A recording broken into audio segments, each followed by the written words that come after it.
Okay, welcome students in your first class of tally ERP 9। और मैं कहूँ तो टैली प्राइम की क्लास में भी आपका स्वागत है, क्योंकि आपको पता है कि हम दोनों चीज़ें आप एक साथ कवर करने वाले हैं। तो सबसे पहले, जैसा कि आपने इंडेक्स में तो देख ही लिया होगा, उसके अकॉर्डिंग ही हम लोग सारे चैप्टर्स कवर करते जाएंगे ताकि आपको किसी भी चीज़ में डाउट ना रहे। ओके, तो चलिए शुरू करते हैं। तो पहला, जैसा कि हमारा चैप्टर है, first chapter is accounting fundamental. तो आज हम लोग देखेंगे कि अकाउंटिंग फंडामेंटल से रिलेटेड कितनी सारी, या मैं कहूँ तो कितनी जो चीज़ें हैं वो आती हैं। दैट मीन्स कौन कौन सी चीज़ें हो सकती है, जैसे व्हाट इज़ अकाउंटिंग, अकाउंटिंग क्या है, ट्रांजैक्शंस क्या होते हैं, डेटर्स कौन है, क्रेडिटर्स कौन है। तो जितने भी आपके ऐसे सवाल होंगे, उन सारे सवालों के जवाब आपको मिलेंगे इस वीडियो में। तो चलिए शुरू करते हैं। तो जैसा पहला आपका सवाल निकल के आता है कि अकाउंटिंग है क्या, क्योंकि आपको पता है कि टैली आप सीख रहे हो तो आपका मेन मकसद यही है कि आपको अकाउंटिंग आ जाए। तो अकाउंटिंग आप सीख क्यों रहे हो, अकाउंटिंग होता क्या चीज़ है। तो आपको एक चीज़ पता होगा कि पहले के ज़माने में, जब आपके दादा परदादा जिस टाइम पे काम करते थे, उस टाइम के ज़माने में पहले हुआ करते थे एक मुंशी जी। जो मुंशी जी थे वो सभी चीज़ों का हिसाब किताब रखते थे। आप उनके पास चले गए अगर वहाँ पे उधारी लेने के लिए, या फिर कहूँ तो अगर कोई सामान खरीदने के लिए, तो आपको कुछ भी सामान खरीदना हो चाहे उधारी लेना हो, उन सभी चीज़ों का हिसाब किताब कौन रखता था, जो मुंशी जी हुआ करते थे। तो उसमें वो करते थे, एक पर्चा काट के देते थे आपको, और एक पर्चा काट के दे दिया आपको। उसी में आपके सारे जितने भी डिटेल्स थे, जैसे कि आपके अकाउंट्स, आपके जितने बैलेंस बची हुई है, कि कितना आपका खाता बचा हुआ है, कितना आपको उधारी वहाँ पे पेमेंट करना है, उन सभी चीज़ों का हिसाब किताब मुंशी जी उस खाते में रखते थे। तो वो जो पर्ची आपको जो काट के देते थे, वही जो है खाता था उनका। दैट मीन्स लेजर, जिसको हम लोग टैली के वर्ड्स में बोलते हैं। ओके, तो सबसे पहला जो सवाल आया था वो क्या था आपका, कि अकाउंटिंग क्या होता है, अकाउंटिंग हम लोग पढ़ते क्यों हैं, और अकाउंटिंग की हमको ज़रूरत क्यों होती है। भाई ऐसे ही तो हम लोग काम चला सकते हैं। तो चलिए पहले ये देख लेते हैं कि अकाउंटिंग होता क्या है और इसकी हमको ज़रूरत क्यों पड़ती है। तो सबसे पहली बात कि अकाउंटिंग क्या है। अकाउंटिंग जो है, आपको अगर तो सिस्टमेटिक तरीके से एक समराइज वे में अगर आप अपने बिजनेस के डे टू डे ट्रांजैक्शन को समराइज करते हैं एक किसी बुक में, तो वही जो है आपका अकाउंटिंग कहलाता है। दैट मीन्स आप जितना ट्रांजैक्शन आज हुआ है, आप उन सारे ट्रांजैक्शन के रिकॉर्ड किसी बुक में आप रख लेते हो, वही जो है आपका अकाउंटिंग है। तो आप कहेंगे कि मैं जो आज खर्चा करता हूँ उसका भी तो रिकॉर्ड अपने डायरी में रखता हूँ, तो क्या ये अकाउंटिंग होगा। बिल्कुल, ये भी आपका एक अकाउंटिंग ही है। लेकिन अगर मैं अगर ये कहूँ कि आप प्रोफेशनल वे में अगर देखिए, तो प्रोफेशनल वे में ये आपका अकाउंटिंग नहीं होगा। क्यों नहीं होगा, क्योंकि इसमें आप हिसाब किताब तो रख ज़रूर रहे हो, लेकिन ये जो है टेक्निकल वे में नहीं है, एक समराइज तरीके से नहीं है। उन्हीं समराइज तरीके से जो हम लोग रिकॉर्ड रखेंगे, उसके लिए आपका जो काम आता है वो है टैली। तो आपसे ये क्वेश्चन किया जा सकता है आपके इंटरव्यू के टाइम पे कि व्हाट इज़ अकाउंटिंग। तो इसको आप किस तरीके से बता सकते हैं, वो हम यहाँ पे आपको बताते हैं। पहला तो तरीका ये है कि आप उनको बताएं, accounting is defined as systematic summarise recording of business transaction. Okay, and अगर मैं अदर वर्ड्स में कहूँ तो यहाँ पे the books of your company can be treated as medical report that shows the health of your company. To learn accounting, it is necessary to understand the fundamental of debits and credits. तो जैसा कि हमने यहाँ पे बताया आपको कि आपकी कंपनी का मेडिकल रिपोर्ट ही आपके वहाँ पे अकाउंटिंग है। मेडिकल रिपोर्ट क्यों कह रहे हैं, कि आपका जो शरीर है तो उसका हेल्थ कैसा है, कि किस तरीके से आपकी जो शरीर है, आपकी जो बॉडी है वो चल रही है, तो वो बताने के लिए आपका मेडिकल रिपोर्ट जिस तरीके से होता है, वैसे ही कंपनी की हेल्थ, दैट मीन्स कि कंपनी को कितना इनकम हुआ, कितना प्रॉफिट हुआ, कितना वो लॉस में चल रहा है, कितने फ़ायदे में है, इसकी जानकारी हमको अकाउंटिंग देता है। तो दोनों को आप एक दूसरे से कंपेयर कर सकते हैं। ठीक है, तो चलिए अब अगर आपको अकाउंटिंग के बारे में पता चल गया है तो पहले हम लोग देख लेते हैं कि ट्रांजैक्शन क्या होता है। ट्रांजैक्शन सीधी सी बात है, आप अभी तक ट्रांजैक्शन बहुत करते हुए होंगे अपनी डेली लाइफ में। Transaction means transfer of money from one party to another. That means कि आप जो अगर पैसा किसी एक बंदे से किसी दूसरे को भेज रहे हो वही तो आपका ट्रांजैक्शन हुआ। जैसा कि आप सोहन हो और आप राहुल को पैसा देते हो, तो क्या ये ट्रांजैक्शन हुआ? तो बिल्कुल ये ट्रांजैक्शन है। किसी भी पैसों की जो लेन देन होती है वो आपका ट्रांजैक्शन कहलाता है। तो आपको मेरे ख्याल से ट्रांजैक्शन और अकाउंटिंग के जो टर्म्स हैं वो समझ में आ गया होगा। उसके बाद हम लोग ये देख लेते हैं कि डेब्टर कौन होता है और क्रेडिटर कौन होता है, क्योंकि आप सुने होंगे कि टैली में डेब्टर और क्रेडिटर का बहुत रोल है और वो किस तरीके से आप अभी देखिए। जैसा कि हम लोग पहले आपको मैं बताया कि मुंशी जी हुआ करते थे, तो मुंशी जी क्या करते थे भाई कि आप उसके पास गए, सामान खरीदे, उधारी लिए, इन सब काम के बाद वो आपको क्या करते थे, एक पर्चा काट के देते थे। तो वही जो पर्चा काट के आपको जो दिया जाता था वही होता था लेजर। लेजर दैट मीन्स खाता, जिसको आप लोग हिंदी में बोलते हैं। अब यहाँ पे वो आपको पर्चा जो काट के दे रहा है ना, तो आप उनके लिए क्या हुए, तो आप वहाँ पे उनके लिए हुए देनदार। दैट मीन्स आप उनको पैसा चुकाएंगे वापस, मुंशी जी को आप पैसा देंगे। अगर आप मुंशी जी को पैसा नहीं दिए तो मुंशी जी फिर गुंडे भेजते थे आपके यहाँ, याद होगा आपको। ठीक है, तो आप यहाँ पे क्या हुए, देनदार। तो वही जो देनदार हैं उन्हीं को हम लोग इंग्लिश में यहाँ पे डेब्टर्स कहते हैं। ठीक है, तो आपको इतना तो समझ में आ गया है कि डेब्टर्स होता क्या है। अब चलिए देखते हैं कि क्रेडिटर कौन होता है फिर। तो देखिए, जिस तरीके से आप किसी को सामान यहाँ पे दे रहे हैं तो वो आपका जिस तरीके से देनदार हुआ, दैट मीन्स डेब्टर हुआ, उसी तरीके से आप भी तो किसी से सामान खरीद रहे होंगे। भाई सीधी सी बात है कि आपके पास सामान आएगा तभी तो आप किसी को बेचोगे। तो आप जब किसी के पास से सामान खरीद रहे हो तो जिनसे आप सामान खरीदते हो ना, वही आपका क्रेडिटर होता है।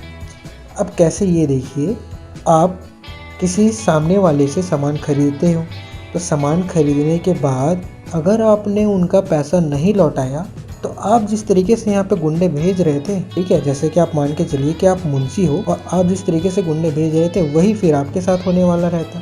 तो यही हुआ क्रेडिटर और डेबिटर में अंतर। दैट मीन्स ये मान के चलिए कि आप जिसको पीटना चाहते हो, दैट मीन्स कि आप जिनसे पैसा लेना चाहते हो वही आपका डेब्टर है, दैट मीन्स देनदार है, वो आपको पैसे देगा। और वही जिनसे आप पीट न जाओ करके बचना जो चाहते हो ना, वही आपका क्रेडिटर है। दैट मीन्स आपको जिन्हें पैसा देना है वही आपका क्रेडिटर हुआ। ठीक है, तो क्रेडिटर और डेब्टर दोनों में आप अंतर यहाँ पे समझ पा रहे होंगे। ठीक है, तो डेब्टर और क्रेडिटर, ट्रांजैक्शन और अकाउंटिंग, इतनी जो चीज़ें आपको समझ में आ गई होगी। लेकिन इन सब चीज़ों से सबसे पहला जो आता है वो होता है आपके कंपनी के एसेट्स। एसेट्स क्यों सबसे पहला आएगा? क्योंकि देखिए, आपको अगर कोई बिजनेस स्टार्ट करना है तो आपको संपत्ति तो चाहिए, आपके पास बिल्डिंग होनी चाहिए, आपके पास फर्नीचर होने चाहिए, या फिर हो सकता है आपके पास कुछ ऐसी संपत्ति होनी चाहिए जिनसे आप अपना बिजनेस स्टार्ट कर सको, चाहे वो छोटा बिजनेस ही क्यों ना हो। ठीक है, तो जब कभी भी आप किसी बिजनेस को स्टार्ट करने के लिए अपनी संपत्ति जब कभी लगाते हो, दैट मीन्स वो क्या हो सकता है, आपका कैश हो सकता है, आपके स्टॉक्स हो सकते हैं, अनसोल्ड स्टॉक्स में जिनको कहो, वो स्टॉक जो अभी तक बिका नहीं है, फर्नीचर हो सकता है, आपकी बिल्डिंग्स हो सकती है, आपके यहाँ व्हीकल्स हो सकते हैं, आपके शेयर्स हो सकते हैं। ये जितनी भी चीज़ें हैं ये आपके एसेट्स कहलाते हैं। तो आप एसेट्स यहाँ पे आसानी से समझ पा रहे होंगे। अब देखिए, जब हमने बात कर ही दी है एसेट्स की, एसेट्स भी कितने टाइप्स के होते हैं ये भी देख लेते हैं। अब एसेट्स की यहाँ पे मैं बात करूँ तो एसेट्स जो है ना, दो टाइप्स के होते हैं। एसेट्स दैट मीन्स मैंने क्या बताया आपको, संपत्ति। तो जो संपत्ति होती है वो दो टाइप्स की होती है। पहला करेंट एसेट्स और सेकेंडरी क्या है आपका, फिक्स्ड एसेट्स, ऑब्वियसली। ओके, तो करेंट एसेट्स फिर क्या होता है? करेंट एसेट्स वो एसेट्स होते हैं जिसका जो रिटर्न है, दैट मीन्स जिसकी जो वैल्यू है वो आपको 1 साल के अंदर में मिल जानी है। ठीक है, जैसे कि आप एग्जांपल ले लो, आपने सामान खरीदा अपने शॉप के लिए। पहले तो आप ये मान के चलो कि आप कोई शॉपकीपर मीन्स आप क्या हो, एक दुकानदार हो। आप मान लो नहीं हो, लेकिन मान लो। ओके, तो पहले क्या करोगे, आप सामान खरीदोगे अपने लिए, यहाँ पे दैट मीन्स अपने शॉप के लिए, बेचने के लिए ले रहे हो। तो कभी कभी क्या होता है कि ऐसी कुछ चीज़ें होती है, कुछ प्रोडक्ट्स होते हैं जो अटक जाते हैं आपके शॉप में, कोई ना खरीद रहा है ना ही उसको कोई पसंद कर रहे हैं। तो अब ऐसा तो नहीं है कि वो सामान निकलेगा नहीं, आपका निकलता है बट थोड़ा टाइम लगता है, निकल जाता है। तो ऐसा है कि वो साल भर के अंदर में ना आपका सामान बिक जाना है। अब इसी तरीके से क्या होता है कि आपने कभी कभी किसी को उधार दे दिया, उधार में माल दे दिया। उधार में माल दे दिया है तो क्या है, वो भी तो साल भर के अंदर आपको चुका देगा। क्या है मतलब, इसका भी जो पैसा है वो साल भर के अंदर आपको मिल जानी है। कभी कभी ऐसा होता है, कुछ ऐसे लोग होते हैं वो आपका पैसा देते नहीं है, तो ये तो आपका भाई नुकसान हो गया। ये एसेट्स की मैं बात नहीं करूँगा। दैट मीन्स ऐसे लोग जो आपका पैसा लौटा दें, दैट मीन्स जो आपको डेप्टर से जो पैसा रिटर्न मिलना है वो आपका क्या हो गया, करेंट एसेट्स में आ गई। तो ऐसा पैसा या ऐसे एसेट्स जो आपको 1 साल के अंदर में उसकी जो रिटर्न है, दैट मीन्स जो वैल्यू है वो मिल जानी है, वो आपका क्या हो गया, करेंट एसेट्स हो गया। फिर हमारा फिक्स्ड एसेट्स क्या होगा, तो ये भी देख लेते हैं। तो फिक्स्ड एसेट्स वो एसेट्स होते हैं जो आप 1 साल से लंबे समय के लिए रखते हैं अपने पास। जैसे कि आपने अपने शॉप के लिए वहाँ पे क्या किया, फर्नीचर खरीदा होगा, आपने कंप्यूटर खरीदी होगी, ठीक है, आप ऐसे ही कुछ और व्हीकल्स खरीदे होंगे। तो ये सब जो चीज़ें हैं कि आप ऐसे कुछ ही महीनों में बेच दोगे वापस। तो जब तक आपको क्रिटिकल सिचुएशन है तब तक तो बेचोगे नहीं ना भाई। तो फिर क्या हुआ कि आपके जितने भी ऐसे जो एसेट्स हैं जो आप लंबे समय के लिए रखते हो अपने पास, ये सारे के सारे जितने भी संपत्तियां हैं ये आपके फिक्स्ड एसेट्स में आती है। अब फिक्स्ड एसेट्स की जैसे हम लोग बात कर ही लिए हैं तो देख ये भी लेते हैं इसमें कौन कौन से फिक्स्ड एसेट्स होते हैं। तो फिक्स्ड एसेट्स को ना हम लोग दो यहाँ पे अलग अलग टाइप्स में डिवाइड कर सकते हैं। पहला तो हो गया आपका टेंजेबल और दूसरा जो है वो इंटेंजिबल है। टेंजेबल और इंटेंजिबल कहने का मतलब क्या हुआ, टेंजेबल है तो मैं इसको सिंपली डिफाइन करता हूँ आपको। टेंजेबल दैट मीन्स जिसको आप छू सकते हो, नॉन टेंजिबल या मैं कहूँ इनटेंजिबल जिसको आप छू नहीं सकते। तो क्या यहाँ पे आग होगा, हमारा आग तो होगा नहीं आपका कैपिटल। ओके, तो पहले हम लोग इसको भी थोड़ा सा सिंप्लीफाई करते हैं। तो सिंप्लीफाई करके देख लेते हैं कि कौन सा टेंजिबल आपके एसेट्स होंगे, कौन सा आपका नॉन टेंजिबल एसेट्स होंगे। तो पहले तो आ जाते हैं आपके टेंजिबल एसेट्स जिसको आप छू सकते हो। आप पहले अपने लिए कंप्यूटर खरीदे थे, दैट मीन्स अपने शॉप के लिए, आप अपने शॉप के लिए फर्नीचर खरीदे हो, व्हीकल्स खरीदे हो, आप उसको छू सकते हो। ओके, तो छू सकते हो तो ये क्या हो गया, आपके टेंजेबल एसेट्स हैं ऑब्वियसली, ठीक है, टेंजेबल फिक्स्ड एसेट्स हैं आपके। आप देखिए अब कुछ आता है आपके लाइव स्टॉक्स। लाइव स्टॉक्स मतलब क्या होता है, आप भेड़ पाल रहे हो, बकरियां पाल रहे हो, तो ये आपके लाइव स्टॉक्स में आते हैं, इसको भी तो आप छू सकते हो। तो ये सब भी जो होते हैं आपके क्या हो गए, फिक्स्ड एसेट्स के अंदर में आ गए। उसके बाद सेकेंड चीज़ हम लोग देखते हैं कि आपका फिर फिक्स्ड एसेट्स, लेकिन ये आपका टेंजेबल था। अभी हम लोग देखते हैं इनटेंजिबल एसेट्स। इनटेंजिबल एसेट्स में फिर कौन से आएंगे, जिनको आप छू नहीं सकते। तो ऐसा कौन सा हो सकता है, क्या वो आग है? बिल्कुल नहीं। तो देखिए जो आपके फिक्स्ड एसेट्स हैं जो इनटेंजिबल हैं, उनमें आते हैं आपके कंपनी की गुडविल, आपकी कंपनी के ट्रेडमार्क, आपकी कंपनी की कॉपीराइट। अभी गुडविल, ट्रेडमार्क, कॉपीराइट होता क्या है, कई लोग तो सोच रहे होंगे ये वर्ड पहली बार सुन रहे हैं। तो अभी देख लेते हैं कि हमारी कंपनी का गुडविल क्या होता है, ट्रेडमार्क क्या होता है, या फिर हमारी कंपनी में कॉपीराइट क्या होती है। तो पहले तो हम लोग बात करते हैं आप कंपनी की ट्रेडमार्क की बात। कि ट्रेडमार्क दैट मीन्स सीधी सी बात है कि आप अपने कंपनी का नाम कहीं भी यूज़ कर रहे हो, आपने अपने कंपनी का नाम रख लिया। जैसे कि यहाँ पे आप हमारी कंपनी का नाम क्या है, दैट मीन्स हमारी कंपनी या अकेडमी है। हमारी कंपनी या हमारी एकेडमी का नाम जो है प्रीसियस एकेडमी है, जिसका रजिस्ट्रेशन ऑलरेडी है। तो अगर कोई ट्रेडमार्क हो जाने के बाद अगर कोई यहाँ पे क्या करेगा कि हमारे इस इंस्टीट्यूट का नाम लेकर के कहीं पे और चलाता है कोई बंदा, तो उस पर क्लेम किया जा सकता है कि आप इसको चला कैसे रहे हो। चलो हम एक और दूसरी कंपनी से एग्जांपल लेकर के बात करते हैं।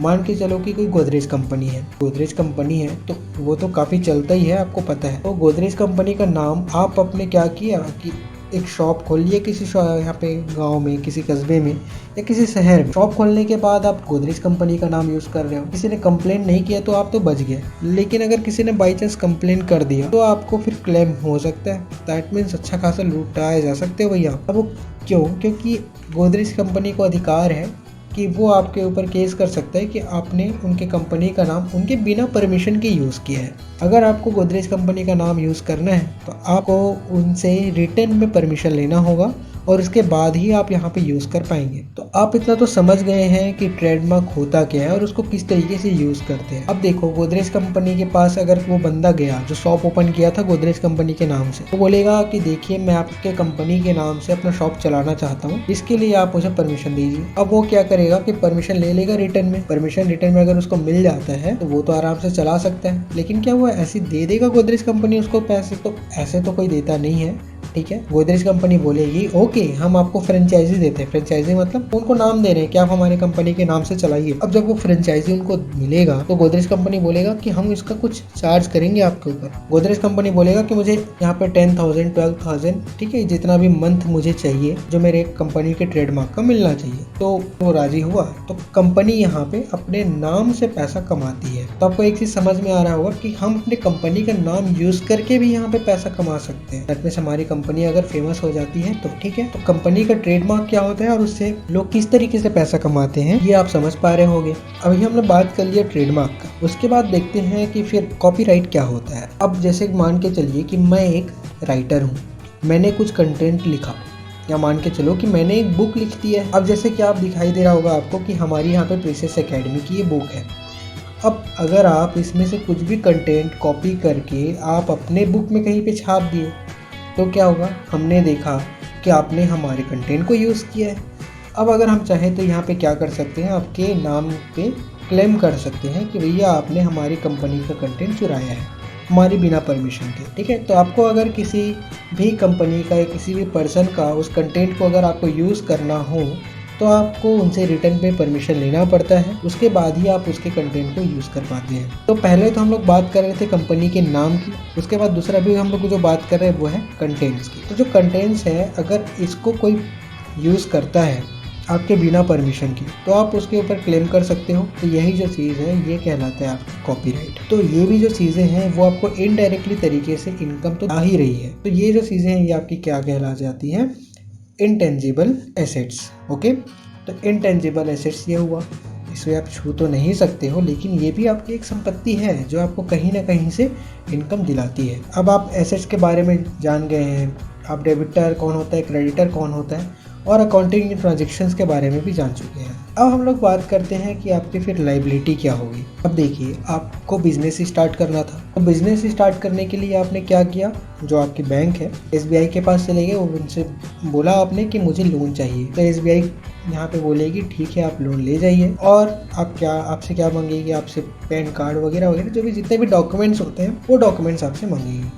उसके बाद आपका जो है एक उत्तरदायित्व ये बनता है कि आपने जो SBI से लोन लिया है उसको आप टाइम पे वापस कर दो। तो वही जो आपका उत्तरदायित्व जो होता है ना, उसी को हम लोग यहाँ पे लायबिलिटी कहते हैं। और ये जो लायबिलिटी है ये अलग अलग तरीके से हो सकती है। पहला तो आप देखिए कि आपने लोन लिया हुआ है किसी बैंक से, किसी दोस्त या रिलेटिव से भी आप लोन लिए हुए हो, वो भी आपकी लायबिलिटी होती है कि आप उनको पैसा रिटर्न करो। और वैसे ही आपने किसी क्रेडिटर से परचेज किया सामान, तो परचेज आप जब करोगे तो उनको पैसा वापस चुकाना तो पड़ेगा, तो वो भी आपकी एक लायबिलिटी होती है। तो आपको ये समझ में आ रहा होगा कि लायबिलिटी दैट मीन्स ये आपका उत्तरदायित्व होता है। ठीक है, तो आपको अभी यहाँ पे एसेट समझ में आ चुके हैं और बाकी जितने भी चीज़ें हैं वो आपको यहाँ पे समझ में आ चुकी है। तो आपने अपने कंपनी को स्टार्ट करने के लिए लोन भी ले लिया। लोन लेने के बाद आपने क्या किया? उन पैसों को आपने अपने कंपनी में लगाया। तो वही जो पैसे आपने अपने कंपनी में लगाया है, वही जो चीज़ें होती है वो आपका कैपिटल कहलाता है। That means the amount which you have invested in the business और कंपनी इज कॉल्ड कैपिटल। ठीक है, तो मेरे ख्याल से आपको जो हमारे अकाउंट है, आपकी जो बिजनेस रिलेटेड जितने जो टर्मिनोलॉजीज हैं, जो बेसिक टर्मिनोलॉजीज हैं, वो आपको आई थिंक समझ में आ गया होगा। अब हम लोग कुछ और छोटी छोटी चीज़ें देख लेते हैं, जैसे कि आपका कैश ट्रांजेक्शन क्या होता है, क्रेडिट ट्रांजेक्शन क्या होता है, ये भी हम लोग अभी देख ही लेते हैं। तो पहला तो बात आती है कि कैश ट्रांजेक्शन क्या होता है। कैश ट्रांजेक्शन मतलब सिंपल है, आप पैसा दैट मीन्स कैश दे करके आप सामान खरीद रहे हो और कैश दे करके आप सामान जो है बेच रहे हो। ये जो चीज़ें हैं कैश लेना और देना, ये आपका कैश ट्रांजेक्शन कहलाता है। और जहाँ भी कभी बात आपके उधारी माल बेचने या उधारी माल खरीदने की हो, दैट मीन्स क्रेडिट बेसिस पे जब भी आप माल बेचते हो या खरीदते हो, तो ये आपका जो है क्रेडिट ट्रांजेक्शन कहलाता है। ओके स्टूडेंट्स, आई थिंक आपको जितने जो नॉर्मली आपके अभी तक के जितने अकाउंटिंग है फंडामेंटल्स हैं वो आपको समझ में आ गए होंगे। तो हम लोग अब आगे जितने भी फंडामेंटल्स के टॉपिक हैं वो क्लियर करेंगे अभी आने वाले नेक्स्ट क्लासेस में। तो बने रहिए हमारे साथ अभी, क्योंकि हमारी जो एक कंपनी है दैट मीन्स हमारा जो प्रीसियस एकेडमी है, ये आपके लिए बहुत ही अच्छा यहाँ पे कोर्स लाने वाली है टैली ERP9 की, जिसमें आप टैली ERP9 के साथ साथ टैली प्राइम भी सीखेंगे और साथ ही साथ आपको लास्ट में जो भी स्टूडेंट्स यहाँ पे रजिस्टर करा के आता है ओके, उनको लास्ट में एक आईडी पासवर्ड भी दिया जाएगा। उस आईडी पासवर्ड के थ्रू आप यहाँ पे लॉगिन कर पाओगे और फिर आपको इतना हम लोग कैपेबल बना देंगे कि आप आसानी से उस एग्ज़ाम को क्रैक कर पाएंगे। यहाँ पे 1 बाय 1 जो है टेस्ट सीरीज़ भी चलते जाएगी, तो आप टेस्ट सीरीज़ मिस मत कीजिए ओके। टेस्ट सीरीज़ सभी दीजिए आप इसमें। तो आप अगर यहाँ पे YouTube से देख रहे हैं तो YouTube से अगर आप वीडियो देख रहे हो तो डिस्क्रिप्शन में आपको नीचे लिंक मिल जाएगा हमारे ऐप का, प्रीसियस एकेडमी का। आप जाइए उस ऐप को ज्वाइन कीजिए। ज्वाइन करने के बाद आप यहाँ पे बहुत सारे कंटेंट्स को एक्सप्लोर कर पाएंगे। आप टेस्ट सीरीज़ भी दे पाएंगे, जो कि एक जो गवर्नमेंट जैसा एग्ज़ाम लेती है, आपको ऑनलाइन जो प्लेटफॉर्म बना होता है उसी तरीके से हम लोग प्लेटफॉर्म यहाँ पे डिज़ाइन किए, सेम प्लेटफॉर्म है। आप यहाँ पे एग्ज़ाम्स दीजिए, आप उसमें प्रैक्टिस इतना हो जाएगा कि आप किसी भी गवर्नमेंट एग्ज़ाम में जब जाएंगे ऐसा एग्ज़ाम देने के लिए तो आप ईजिली उसको देखिए। जो चीज़ें हैं वो तो आपके नॉलेज पे डिपेंड करती है, लेकिन जो एक्चुअली अगर मैं कहूँ जो टेक्निकल जो जैसे आपको इंटरफेस दिखाई देगा वो इंटरफेस हम लोग यहाँ पे आपको दे देंगे। तो सेम इंटरफेस होने की वजह से आपको कभी भी कोई प्रॉब्लम नहीं जाएगा। हम लोग अलग अलग जो सेक्शन होता है उसमें भी इसको डिवाइड करके बनाए हुए हैं, तो आपको इस ऐप में बहुत ही ईजिली इंटरफेस है ओके। जाइए ज्वाइन कीजिए और उसके बाद आप सारे कोर्सेज देखिए, समझिए। आपको फ्री यहाँ पे कंटेंट्स भी प्रोवाइड किया गया है कुछ कुछ, तो आपको समझ में आ जाएगा कि हमारे जो कोर्सेज हैं वो किस तरीके से रहने वाले हैं।